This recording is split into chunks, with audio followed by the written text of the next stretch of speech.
صباح الخير مجددا مشاهدينا. لقاء طبي بامتياز مع دكتور حنينة أبي نادر، اختصاصي طب عام ووقاية، بتنطروا كل تنين بهالوقت. واليوم الموضوع الشخير، الموضوع اللي هو يمكن الكتار بفكروه موضوع سطحي ومزعج بس على صعيد هيك صوت. الأصوات أو عدم النوم، حتشخص بيعاني من هذا الموضوع، لكن لا، هو معقول يكون كتير دليل أمراض تانية. بنخاف كثير من سليب ابنيا وغيرها. اليوم بدنا نغوص بهذا الموضوع دكتور ابي نادر أكيد. بتفاصيله لنحذر الاشخاص اي متى نطنش واي متى لا نروح ابعد.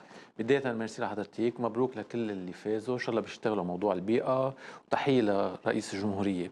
ليكي مي بالشخير، أول شيء بننتبه إنه فيها تكون شخير من دون obstructive sleep apnea، يعني من دون انقطاع النفس. فيها تكون شخير عادي، ما فيها أمراض نفسية شيء طبيعي، ولا فيها أمراض تانية يعني أمراض أورجانيك أو أمراض بالجسم. فيزيولوجي. وعندك الاوبستراكتيف سليب ابنيا، يعني انسداد النفس اثناء النوم، يلي هو اكثريتهم بيعملوا شخير 90%. بس فيها تكون هي بلا هي وهي بلا هي، انما قديش بيكونوا مع بعض كثير. هيدي اول شيء لانه من قربة بيناتهم. اوكي. اليوم الشخير في يكون شيء نورمال، واحد يعني بيقطع بحياته ليله كثير تعبان، اجى على البيت شرب الكول، اكل يعني قبل ما ينام، نايم على ظهره، هالعضلات يلي هي خفيفه لزجه رخوه الموجوده على البلعوم على الفارنكس، عم بفوت هواء من المنخور من تم، فعندك انسدادات فيها تكون من فوق ومن تحت، وهلا الانسدادات صغيره يعني استرخاء بالعضله بيعملوا بعض اذا بدك الفريكشن او الريزونانس او التوربولنس يلي هي ممكن تعمل هالصوت هيدا اثناء النوم. اوكي. فلهالسبب بتشوفي انه كل يلي عندهم انسومنيا، كل يلي عندهم نمط حياه عاطل، كل يلي عندهم وزن زايد مي، اللي بياخذوا ادويه للانتي ديبريسنتس، للانتي هيستامين، للاشياء مثل الكزاناكس، يعني اشياء دخان لا بنزوديازيبام. كمان. الكول والدخان بيجوا مع بعض بالنمط الحياه بزياده الشخير. اوكي. كما هون بتضيف لهم اللي عندهم الرجيز. اوكي، لانه عندك انت المنخور والتم، اذا بالمنخور في لنقول اللحميه الادينويدز او انسدادات سكريسيون كثير معبيين، كله هذا بده يعمل انسدادات وشخير. والتم بدك تبلشي باللسان يلي عند بيربح وزن او عنده كسر غده بيورم اللسان بصير اكبر وبيرجع لورا وهن يمين على ظهرهم بسكر. عندك البلعوم، قلنا العضلات سموث ماسلز اللي مع العمر بتموت مي، وبس تموت بصير في ريلاكسيشن، وهالريلاكسيشن بتزيد الشخير. وبختم بقول كمان ما ننسى اللوز، التونسلز يلي كمان اذا كانوا اكيد. متضخمين، ليكي قديش عندك اشياء. طبعا الدكتور ابي نادر رح نحكي بطرق العلاجات اللي هي صح. كثيره، ونقول امتى الريد الارم انه نروح نزور الطبيب، ولكن بدي اذكر كافه المشاهدات والمشاهدين بالرقم يلي رح يمرق على الشاشه 01 491 703. مشاهدينا فيكم تتواصلوا معنا وتطرحوا على دكتور ابي نادر كافه اسئلتكم، وكمان ارقام دكتور ابي نادر وعياداته وعناوين العيادات عم تمرق على الشاشه، اكيد لحتى اللي تكونوا عم بتزوروه اذا في شيء يستدعي الحاجه بليز ما تهملوا صحتكم لا الجسديه ولا النفسيه. زوروا الطبيب، خليه يشخص ويوديكم عند الاختصاص اذا كنتوا بحاجه، او يعالج هو الموضوع اذا اكيد كان موضوع هيك عام. صدوا دائما الاطباء اللي مثل دكتور ابي ميرسي. نادر، ما تروحوا دغري عند الاختصاصي. صح. هيدا ثقافه الفاميلي دكتور والجنرال دكتور لازم عن جد تتعمم اكثر. صحيح، ليكي العلاجات. بالعلاجات بلشي بعلاج السبب، اذا كان ريفلو عم بيعمل له اريتاسيون، بلشي بانسدادات من المخول للتم، بلشي بالادويه اللي عم ياخذها، بلشي باللايف ستايل يخسر وزن، قبل ما تيجي تقولي انا بدي اذا بدك دغري احط علاج مور اذا بدك متطور مثل السي باب المكنه بالليل يلي هي بتنعمل. انا كثير بحب البوليسومنوغرافي، فحص اللي بياخذ الفايتلز والنفس، لانه هي نسب كلها سي او 2 والفايت، يعني الفايتلز كثير مهمين اثناء النوم، كيف عم بينام، والكواليتي اوف سليب، لانه في عندك حركه العين رابيد اي موفمنت 20 30% من النوم والبقيه. ما رح فوت هلا اكثر من هيك ديتيلز. بقول لك انا انه اي متى في ريد فلاجز يعني ما انتبه. نحكي عندك عنهم ايه بعد هلا بنقولهم. اوكي. الاتصال لو نقدر، معلش لو اوكي. قطعت. صباح الخير. الو. الو بونجور. اهلين. فيني احكي الدكتور؟ تفضلي عم بيسمعك. مين معنا؟ بنادر. مين معنا؟ رولا. اهلين رولا. انا مشاهده دايمه عندكم. اهلا وسهلا فيك يا رولا. شكراً. وهي بوسه. نعم. بعتلك بوسه. شكرا يا حياتي، انت مش منك. تفضلي رولا.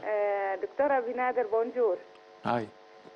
اول شغله، انا شو ما اكلت بعوم على قلبي وبدي استفرغ دائما دائما، يعني انا بحاله انه انا بدي استفرغ. ف وحتى لو خففت الاكل، لو ثقلت الاكل، انه كان معي قرحه زمان بالمعده، بس اسا كنت مرتاحه. بس انه دائما دائما بحاله بدي استفرغ. رولا بتاكلي كميات كبيره او لا حتى لا. لو اكلتي كميات قليله بتحسي هالشعور؟ نفس الشيء نفس الشيء، إن اكلت بلكوم بده يضايقني، وان اكلت اوقات لا، حسب الايام، اوقات لا. بس عندي حاله تعصيب مش طبيعي. شو مزعج هالشيء؟ سلامة قلبي. انا سمعت استفراغ عندها. ايه دايما بس بدها تاكل دايما عندها حالة استفراغ. أوكي. حتى لو كميات قليلة، حتى لو نوعيات مختلفة، دايما اوكي عندها بدنا هيك. نرجع على الطوارئ، لانه بدنا نرجع على الحكيم، ممكن نروح نودير هون نشوف شو في بالمعده. اوكي، غير هلا عم قصه تقول كان عندها الالرجيز، قرحة قبل. السرز قلناها مع بعض انه تقرحات. خلينا نعالج السبب، لانه بالنهايه اذا ضلت تستفرغ بدنا نشوف المصل، يعني يمكن بدنا مصل عم يخربط الشوارد بالدم يعني معقول اتسترا. تكون شغلة كتير بسيطة، معقول تكون شغلة بدها علاج أطول. خلينا لا، نعمل تحت الهواء بدك تروحي عند دكتور أبي نادر وبدها أطمن عليك. بركي نعمل. أنا كل يوم الصبح بحكي وبتوجه وبقول أصدقائنا المخلصين. أنا بكون عم بحكيكي وأنت على اسم أختي. هلا أنا عن جد صرت بدي أعرف شو رح يصير معك. بليز تابعي مع دكتور أبي نادر ورح ناخذ اتصال تاني. صباح الخير. ألو. اوكي، انقطع الاتصال. لريد فلاجز نرجع. اوكي. ليكي اذا ما في شخص حده حبيبته او مرته عم بتحس انه قطع نفسه 10 ثواني، 10 ثواني او رجع. لحظه بدي اقطشك او واقول شوكينج او اختنق. امه. انا أوكي. بنتي من كانت أوضة تعمل لأوضة؟ سليب ابنيه من ورا اللحميه. اوكي. ومره قلناها نايمه الأدنى. كانت حد كانت عم تختنق. اوكي. كان راح نص عمري يعني. قلناها الادنويدز اللي هي اللحميه 100% جنون. هايبرتروفي. ليكي هو حتى بيقولوا انه 90 ديسيبل يعني واحد البيبي اللي عم يبكي، او اذا قاطع ترين حد البيت لا لا انتبهي. لا. اكيد لسبب انا دقوا لي كثير، قلت لهم مش غلط الكابلز كل واحد باوضه، مش غلط ابدا، بتحبوا بعض، ولكن اذا بدكم ترتاحوا كل واحد باوضه ما في بروبليم يعني. وهلا دارجه كثير انه كل واحد باوضه، مع احتراماتنا للحب وللاحترام، هيدي ما لها علاقه، هيدي عم نقول نوم نوم. ايه. ليكي مي بالنهايه الريد فلاجز بيوعى هيدك كثير بحبها وكثير بسالها، مورنينج هيدكس يعني بيوعى وجع راس. irritable عصبي، داي تايم سومنولنس يعني بتشوفيه بالنهارات بده يخفى، طالع باله يخفى بالشغل، تعبان. عرفتي؟ ناهيكي عن شو مكسر. جلطات اكثر، سنترال بروبلمز، ناهيكي عن شو سكري، ضغط اكثر، طب كوليسترول. بتعطون ادويه حساسيه بتفتح هون بالعكس شوي بالعكس ما بعطي ادويه المسارات؟ تحسسيه، بعطي اذا بدك فيزيومير واشياء مثل يعني اشياء لوكال فاسو كونستريكتورز، مثلا فيني اعطي اوتريفين، اشياء بتخفف السكريشنز، لانه الانتي هيستامين بده يزيد الشغير، برخي السموث ماسلز، عضلات لكن اتصال ومنتابع. صباح الخير. الو. الو. في احكي مع دكتور حنين ابي نادر تركيبي؟ تفضل حضرتك على الهواء وعم بيسمعك دكتور. دكتور حنين ابي نادر، الله يعطيك العافيه ويكثر من امثالك. ميرسي يا حبيبي. فيك 6 ماي اذا بتريدي تحطي لنا ارقام التليفونات تبع دكتور حنينه. نعم. ميرسي. الارقام رح تمرق على الهواء ويحيى جاهزه بوجهي على سكرين اكيد دائما بختام الحلقه. وبدي اطلب منكم لكل المشاهدين اللي عم تابعونا، الرقم هيدا للاتصال اكيد دائما بنقول للاشياء اللي هيك استشارات سريعه. ولكن الشيء اللي قاله المسيو اللي اتصل اهلا وسهلا فيك كثير مهم.